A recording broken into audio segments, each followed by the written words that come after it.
പഞ്ചാബിലെ ജലന്ധറിൽ നടക്കുന്ന ദേശീയ സബ് ജൂനിയർ കോർഫ്ബോൾ ചാമ്പ്യൻഷിപ്പിൽ പങ്കെടുക്കുന്ന കേരള ടീമിലേക്ക് തിരഞ്ഞെടുക്കപ്പെട്ട വടക്കാഞ്ചേരി ഏങ്കക്കാട് സ്വദേശി Gautam കൃഷ്ണയ്ക്ക് ആദരമൊരുക്കി DYFI ഏങ്കക്കാട് unit.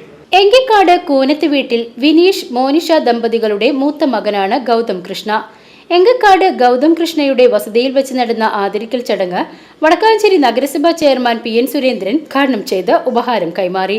Vadakkanchery saint പൈസ് 10th UP സ്കൂളിലെ 7ാം ക്ലാസ് വിദ്യാർത്ഥിയാണ് ഗൗതം കൃഷ്ണ.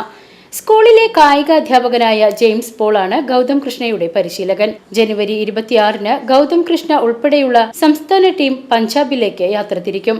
ആദരിക്കൽ ചടങ്ങിൽ DYFI block vice president Mithun Sajeev, DYFI Ottupara മേഖലാ പ്രസിഡന്റും നഗരസഭാ യൂത്ത് കോർഡിനേറ്ററുമായ Ahammed Sijath, unit secretary KA Sandeep, CPIM Engakkad south branch secretary OK Kannan, മറ്റ് യൂണിറ്റ് അംഗങ്ങൾ തുടങ്ങിയവർ പങ്കെടുത്തു.